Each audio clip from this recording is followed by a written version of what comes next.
Hello बच्चों, कैसे हैं आप सब। आई होप आप सब अच्छे होंगे। आपकी पढ़ाई बहुत ही जबरदस्त चल रही होगी। मेरा नाम है इंजमाम खान। स्वागत करता हूं आपका अनअकैडमी के शानदार यूट्यूब प्लेटफॉर्म पर। जैसा कि बच्चों आपको पता है कि हम मनी एंड क्रेडिट पढ़ रहे थे और आज हमें इसके लेक्चर नंबर 2 स्टार्ट करना था और आज हम इस लेक्चर नंबर 2 के साथ इस चैप्टर को कंप्लीट भी कर देंगे। देखिए बेटा, फर्स्ट लेक्चर में हमने क्या पढ़ा कि मनी क्या होता है। Money as a medium of exchange हमने देखा। बार्टर सिस्टम हमने समझा। बार्टर सिस्टम के अंदर हमने डबल कोइंसिडेंस ऑफ वांट्स को भी समझा और मनी किस तरीके से डबल कोइंसिडेंस ऑफ वांट्स की समस्या को दूर करता है वो भी हमने समझा। उसके बाद हमने मॉडर्न फॉर्म्स ऑफ मनी में हमने करेंसी के बारे में समझा। इसमें पेपर नोट्स और कॉइन्स आते हैं जो कि आरबीआई के जरिए इशू किए जाते हैं।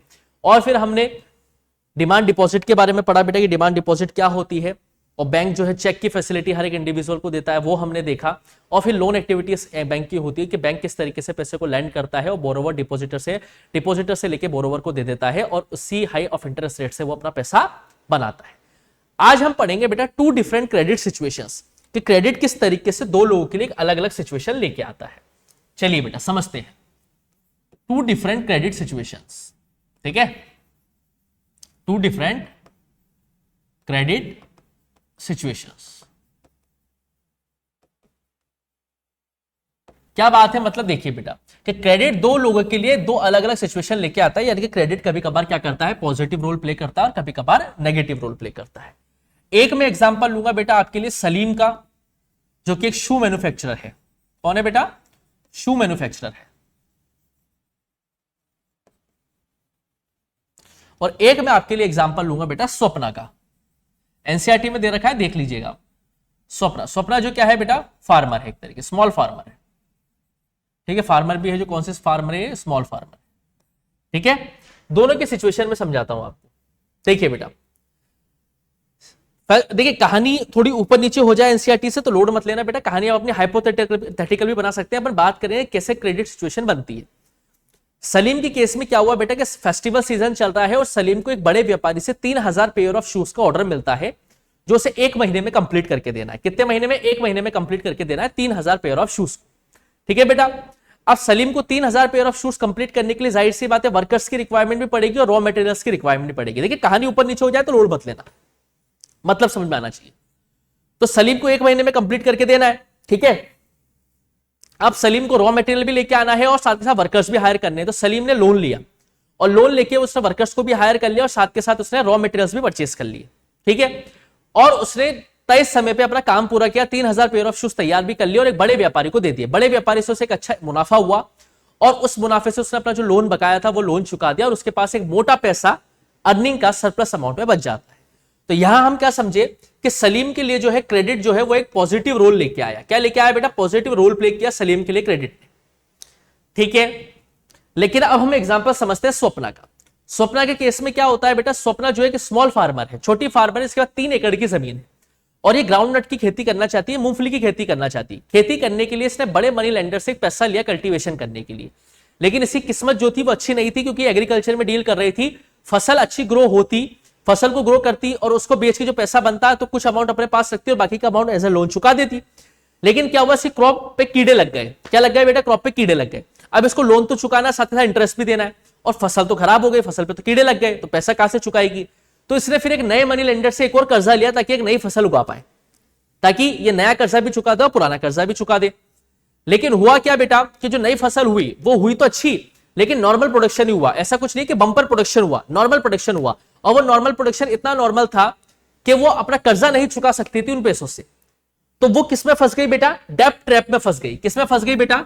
डेप्ट ट्रैप में फंस गई। किसमें फंस गई बेटा? डेप्ट ट्रैप में। डेप्ट ट्रैप का मतलब क्या होता है? कर्ज के जाल में फंस गई। क्योंकि एक पहले ग्राउंडनट की खेती करने के लिए बड़े मनी लेंडर से पैसा लिया था, वो क्रॉप फेल हो गई, अब उसको भी चुकाना है ब्याज के साथ। साथ के साथ दूसरी जगह से जो लोन लिया था वो भी चुकाना ब्याज के साथ और प्रोडक्शन हुआ है नॉर्मल, इतनी इनकम नहीं हुई। तो 8 लाख वो कर्ज के जाल में ऐसा फंसी कि उसे अपनी जमीन का एक हिस्सा बेच के पैसा चुकाना पड़ा, जमीन का एक टुकड़ा। अब जमीन का टुकड़ा बेचना कितनी बुरी बात होती है बेटा, आप समझ लो उसके लिए कितनी दुख की बात है। जिस जमीन के ऊपर वो कल्टीवेशन करके अच्छा पैसा बनाना चाहती थी, आखिर में उसको कर्जा चुकाने के लिए जमीन का एक हिस्सा बेचना पड़ा। तो यहां पे स्वप्ना के लिए क्या हुआ बेटा? यहां पे स्वप्ना के लिए क्रेडिट ने जो है वो बेटा नेगेटिव रोल प्ले किया। तो सर हम इन दोनों कहानियों से क्या सीख ली? इन दोनों कहानियों से हम ये समझे कि क्रेडिट कभी कभी एक इंडिविजुअल के लिए पॉजिटिव रोल लेके आता है और कभी कभी किसी इंडिविजुअल के लिए नेगेटिव रोल भी लेके आता है। क्रेडिट सबके लिए पॉजिटिव रोल लेके नहीं आ सकता है। क्लियर है बच्चों बात?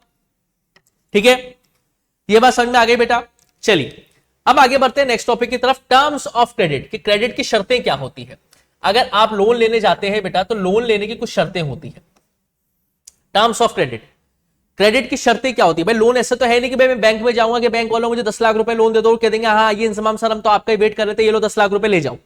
ऐसा तो नहीं है, कुछ शर्तें होती है बेटा। टी&सी अप्लाई लिखा रहता है ना छोटा सा स्टार लगा के नीचे, T and C apply, terms and conditions apply. तो क्रेडिट की भी कुछ शर्तें होती है। शर्तें क्या होती है, तो सबसे पहले मेन इंपॉर्टेंट हम शर्त पढ़ते हैं, वो होती है बेटा कोलाट्रल।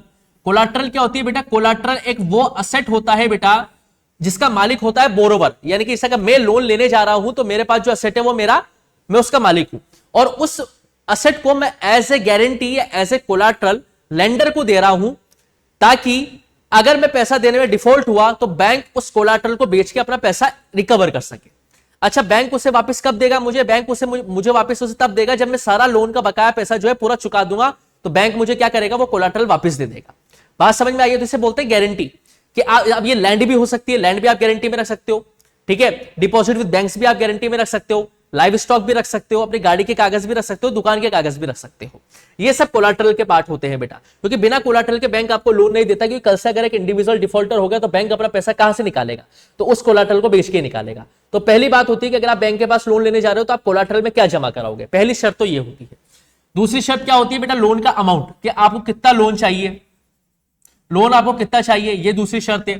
तीसरा, इंटरेस्ट रेट क्या रहेगी, भाई इंटरेस्ट रेट भी तो चेक करनी पड़ेगी ना, कि ब्याज कितना दे रहा है बेटा लोन अमाउंट के साथ।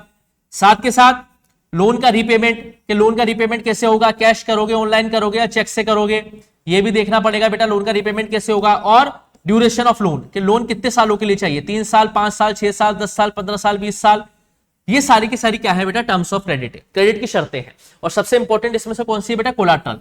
जब आप किसी भी सोर्स के पास जाओगे पैसा लेने के लिए तो कोलाट्रल आपसे रखवाएगा, गारंटी आपसे रखवाएगा, ताकि कोई भी अगर एक इंडिविजुअल डिफॉल्टर हो जाता है, पैसा नहीं चुका पाता है, तो बैंक उस कोलाट्रल को बेच के अपना लॉस रिकवर करेगा। और लोन अमाउंट है, इंटरेस्ट रेट है, लोन रिपेमेंट है, ड्यूरेशन ऑफ लोन है, ये सारे के सारे क्या होते हैं बेटा, टर्म्स ऑफ क्रेडिट होते हैं, यानी कि क्रेडिट की शर्तें होती है।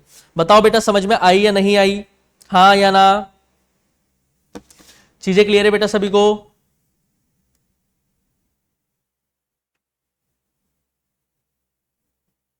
ठीक है, चलिए अब हम क्या बढ़ते हैं बेटा, चैप्टर के लास्ट टॉपिक की तरफ बढ़ते हैं, formal sources of credit.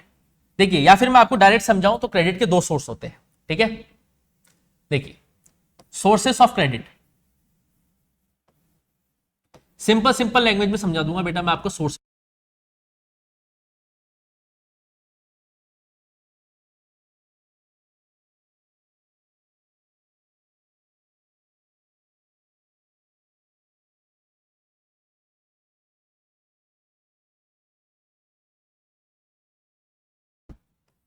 Formal sources में क्या क्या आते हैं बेटा, तो फॉर्मल सोर्सेस में आ जाते हैं बेटा आपके बैंक्स और कोऑपरेटिव सोसाइटीज।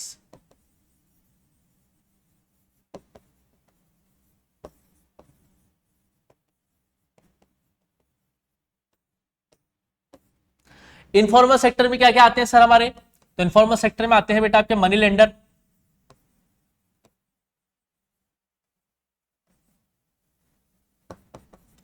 बड़े बड़े ट्रेडर्स, व्यापारी, बड़े बड़े एम्प्लॉयर्स, आपके फ्रेंड्स, रिलेटिव्स, एक्सेट्रा। बताओ बेटा यहां तक चीजें क्लियर है क्या? अब यह समझिए बेटा, देखिए एक चीज मैं आपको छोटी छोटी समझाता हुआ चलता हूं बेटा यहां पे, कि जो फॉर्मल सोर्सेस ऑफ क्रेडिट होते हैं बेटा, इन्हें कंट्रोल करती है आरबीआई। कौन कंट्रोल करती है बेटा? RBI, reserve bank of India. और रिजर्व बैंक ऑफ इंडिया का मेन पर्पस से प्रॉफिट कमाना नहीं है, इसका मेन पर्पस ये है कि हर एक नीडी आदमी को लोन मिल जाए ताकि वो कंट्री की इकोनॉमी में कंट्रीब्यूट कर दे। तो इसे ऑर्गेनाइज, इसे सुपरवाइज करती है आरबीआई। साथ के साथ यहां पे जो इंटरेस्ट रेट रहती है, किसमें? फॉर्मल सोर्सेस में जो इंटरेस्ट रेट रहती है बेटा, वो रहती है लो। क्या रहती है बेटा? इंटरेस्ट रेट लो रहती है। अब बात करते हैं इनफॉर्मल सोर्सेस की, तो इनफॉर्मल सोर्सेस को सुपरवाइज करने के लिए कोई भी ऑर्गेनाइजेशन नहीं होती है, और यहां पे जो इंटरेस्ट रेट होती है बेटा, वो होती है हाई। क्या होती है बेटा? इंटरेस्ट रेट यहां पे हाई होती है, बहुत ज्यादा होती है, ठीक। अब देखिए सवाल ये निकल के आता है कि आरबीआई किस तरीके से फॉर्मल सोर्सेस के ऊपर अपना कंट्रोल स्टैब्लिश करती है, ठीक है।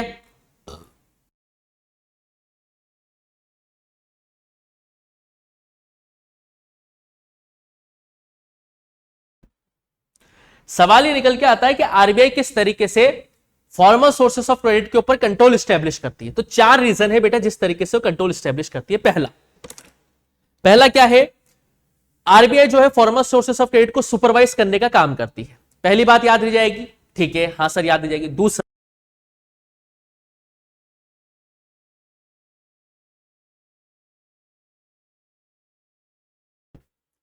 समझ रहे हैं बेटा आप?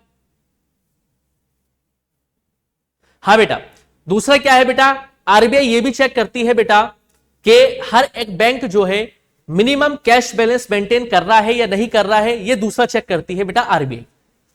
तीसरा क्या है बेटा, तीसरा आरबीआई ये चेक करती है बेटा क्या बैंक जो है सिर्फ प्रॉफिट मेकिंग बिजनेस ओनर्स को ही तो लोन नहीं दे रहे। और चौथा आरबीआई ये चेक करती है क्या बैंक जो है कितना लोन बांट रहा है और किस इंटरेस्ट रेट पे बांट रहा है। इस तरीके से आरबीआई जो है फॉर्मल सोर्सेस के ऊपर कंट्रोल स्टैब्लिश रखती है।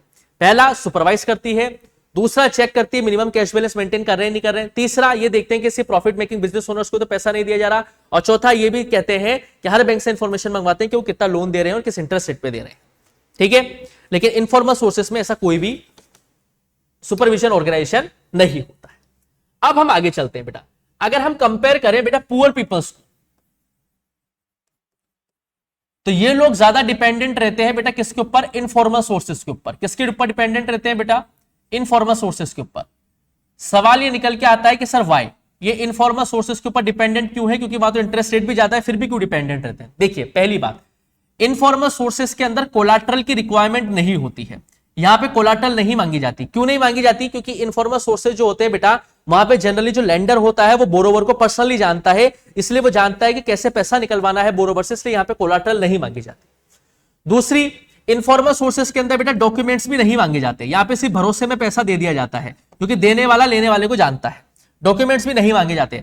तीसरा, बैंक्स और कोऑपरेटिव सोसाइटी जो है बेटा वो हर किसी के रीच में नहीं है, यानी कि गांव गांव में नहीं है, इसलिए ना चाहते हुए भी बैंक पुअर पीपल जो है इनफॉर्मल सोर्सेस के ऊपर डिपेंडेंट ज्यादा रहते हैं। क्यों बेटा, 3 कारण है, कोलाटरल नहीं मांगी जाती, डॉक्यूमेंट्स नहीं मांगे जाते और बैंक हर किसी के पहुंच में नहीं है। अब देखिए बेटा, रिच पीपल्स जो होते हैं, जो अमीर आदमी है, वो सबसे ज्यादा जो लोन लेते हैं बेटा वो लेते हैं फॉर्मल सोर्सेस से। किससे लेते हैं बेटा, फॉर्मल सोर्सेस। और फॉर्मल सोर्सेस क्या होते हैं बेटा, बैंक्स। अब ये फॉर्मल सोर्सेस से क्यों लेते हैं बेटा, क्योंकि यहां पे कोलाटरल ये दे देते हैं, अमीर आदमी तो कोलाटरल दे सकता है क्योंकि उसके पास संपत्ति होगी, डॉक्यूमेंट्स ही दे देते हैं क्योंकि इनके पास डॉक्यूमेंट्स होते हैं, और बैंक जो है वो शहरों में आपको ज्यादा देखने को मिलेंगे, और अमीर आदमी मोस्टली शहरों में लेता है। तो अमीर आदमी के पास ये तीनों चीजें होती है, इसलिए अमीर आदमी फॉर्मल सोर्सेस के ऊपर ज्यादा डिपेंडेंट है और पुअर पीपल इनफॉर्मल सोर्सेस के ऊपर ज्यादा डिपेंडेंट रहता है। तो यहां पे गवर्नमेंट की रिस्पांसिबिलिटी बनती है बेटा कि हर एक गांव के अंदर बैंक्स और कोऑपरेटिव सोसाइटीज खोली जाए, ताकि हर एक इंडिविजुअल नीडी पीपल को लोन मिल सके और वो कहीं ना कहीं कंट्री की इकोनॉमी में कंट्रीब्यूट कर पाए और डेब्ट ट्रैप के जाल में ना फंसे। क्लियर है बेटा, याद ही जाएगी बेटा बात आपको सारी की सारी, ठीक है। चलिए अब लास्ट टॉपिक की तरफ बढ़ते हैं बेटा, चैप्टर का जो है self help group. Self help group कभी कभार फुल फॉर्म पूछ लेते हैं 1 मार्क्स में, SHG। क्या होता है ये, मोस्टली ये ग्रुप जो है बेटा आपको रूरल एरियाज में देखने को मिलेंगे मेनली, और इसमें ज्यादातर होती है महिलाएं, वुमेन। क्या होता है बेटा सेल्फ हेल्प ग्रुप, लगभग 15 से 20 महिलाएं मिलके बेटा एक जगह पे क्या करती है बेटा, अपनी सेविंग का कुछ हिस्सा इकट्ठा करती है। मान के चलो 15 से 20 महिलाओं का एक समूह है बेटा, जो अपने हर महीने की सेविंग में से कुछ पैसे एक जगह पे इकट्ठा करती है। 20 रुपए, 25 रुपए, 100 रुपए, वेराई करता है फिगर, एक कोई फिक्स अमाउंट नहीं है। पैसा एक जगह पे इकट्ठा करने का मेन ऑब्जेक्टिव ये है कि अगर किसी को स्मॉल लोन की रिक्वायरमेंट है तो वो यहां से मिल जाए, और इसमें इंटरेस्ट रेट रहती है कम। अब समझिए बेटा, टॉपिक का नाम क्या है, सेल्फ हेल्प ग्रुप, एक दूसरे की मदद करना।